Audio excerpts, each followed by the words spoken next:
Agnes doon. At ako naman si Ronaldine Bernal. Tibay ng impormasyon ang aming misyon upang ilagay sa bawat tagapakinig ang mga dekalidad at konkretong balita. Ito ang Balitang konkreto.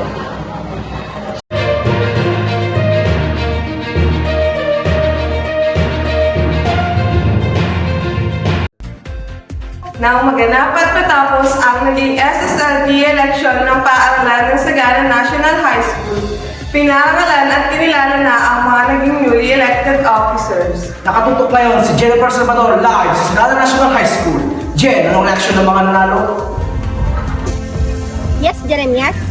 Katatapos nga lang ng SSLG election ng Sagana National High School, mayroong 3 partido na nangangarap na lumaban upang pagsilbihan ang kanilang paaralan. Matapos na mabilang at lumabas na ang naging resulta ng botohan, pinarangalan na ang mga nanalo.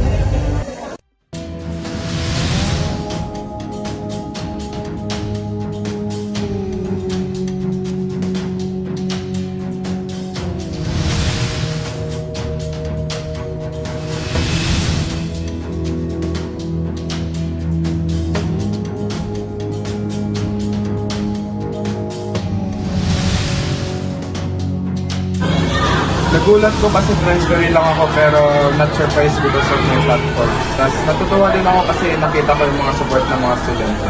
Yun lang po. Sobra-sobra nga ang natanggap na suporta ni Dan Takuyo mula sa mga guro, kapwa estudyante at sa kanyang inang si Royda Takuyo na isa ring guro sa Sagana National High School. Back to you. Maraming salamat, Jennifer. Ngayon naman, ating saksihan ang mga naging paghahanda ng mga graduating students ng Sagana National High School. Nakatutok ngayon si Christian Posillo live sa Sagana, Santiago City.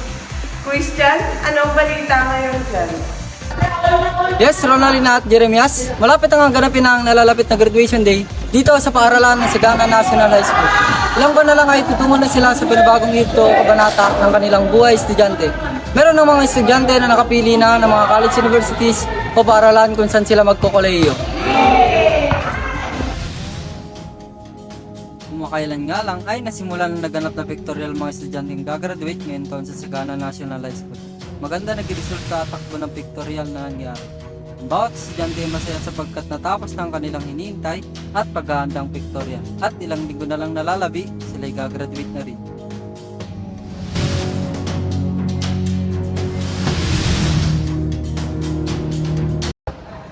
Ngayon nga ay kasama ko si Princess Rivera na isa sa mga graduating student dito sa paaralan ng Sagana National High School. Princess, ano nga ba naging paghahanda ng inyong paaralan at ano nga ba ang iyong paghahanda sa iyong sarili sa nalalapit na graduation day? Honestly po is maraming ganap yung school namin and pati rin po kami mga graduating students. Aside from our different requirements po, need namin ma-accomplish within this month. Like yung mga grades po namin, performance tasks, written works, and etc. po. We also have our graduation pictorial which is natapos namin last week, June 9 po. Dagdag pa po yung mga expenses namin for our graduation day na magaganap this upcoming July 11. And yun lang po. Maraming salamat, Princess. Mula dito sa Sagana National High School, ako si Christian Posillo. Balik sa inyo, Jeremias at Ronaldine. Maraming salamat, Christian. Ngayon naman ay ating alamin ang update sa kalagayan ng panahon. Kasama natin si AJ Maximudio, isang weather forecaster. AJ, anong kalagayan ng panahon ngayon? Magiging maulan ba ang araw?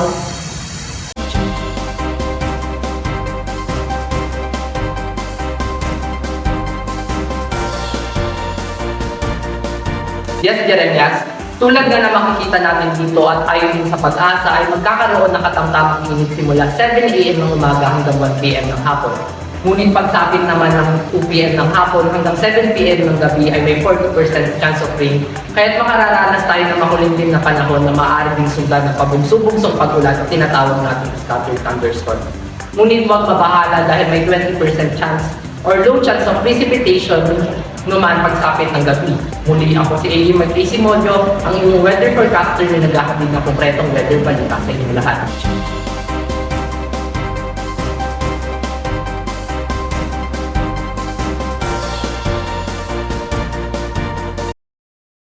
Susunod, tukan natin ang kalagayan ng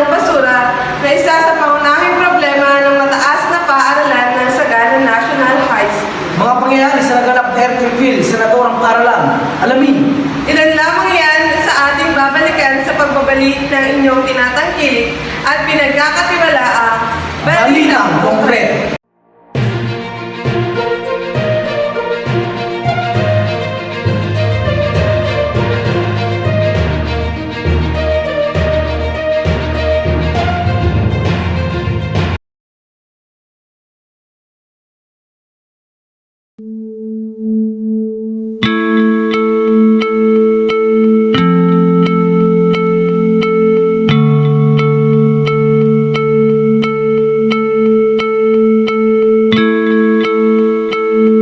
Bobo, Tanga. Pangit. Tegra. Kawayan. baboy, Panda. Walang kwenta.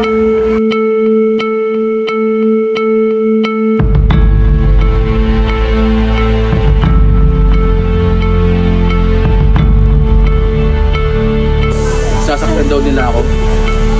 Wala akong laban. Hindi ko sila kaya. Madami sila eh. Mahina ako. Walang naniniwala.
Nagbabalik ang Balitang Konkreto. Usapin sa basura sa Sagana National High School. Tutukan.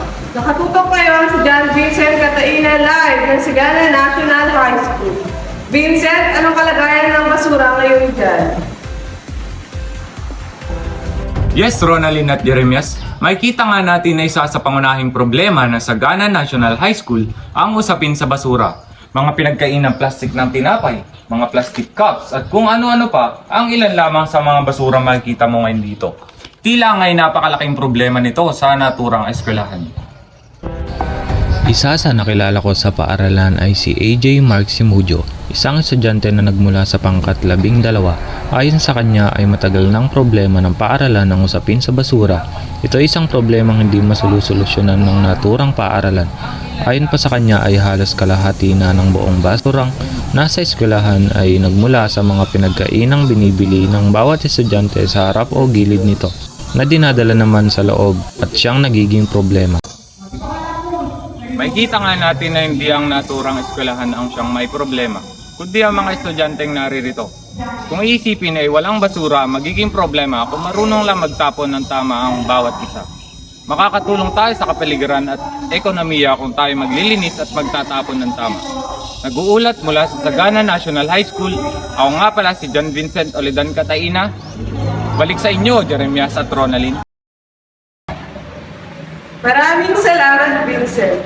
Ngayon naman ay ating alamin ang mga pangyayari sa naganap na earthquake drill sa naturang paaralan ng Sagana National High School. Isa ang earthquake sa napakaraming natural calamities na nararanasan ng ating bansa bawat taon. Maraming tao at mga ari-arian ang napipinsala ng dahil sa kalamidad na ito. Kasama na dito ang bawat estudyante sa bawat paaralan dito sa Pilipinas. Kaya't buwan-buwan na inaorganisa sa bawat paaralan ang pagsasagawa ng earthquake drill upang maging handa at magkaroon ng kaalaman sa mga posibleng mangyari kung sakaling ito'y maranasan. Isa ang paaralan ng Sagana National High School sa mga paaralang nag-organisa ng earthquake drill nito lang ika-8 ng Hunyo taong ito. Ito ay napaka-importanteng programa isinasagawa sa bawat eskwelahan sa ating bansa. Ayon sa Philippine Institute of Volcanology and Seismology or PHIVOLCS, ang Pilipinas ay nakararanas ng hindi bababa sa 20 earthquakes per day at halos 150 earthquakes per year. Madalas ngang makaranas ang ating bansa ng mga ganitong kalamidad dahil isa ang Pilipinas sa mga bansang nasa Pacific Ring of Fire.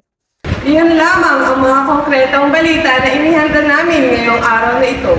Muli, ako si Jeremias Noon. At ako naman si Romeline Bernal. Tibay ng impormasyon ang aming misyon upang ihatid sa bawat tagapakinig ang mga detalidad at konkretong balita. Ito ang Balita Konkreto.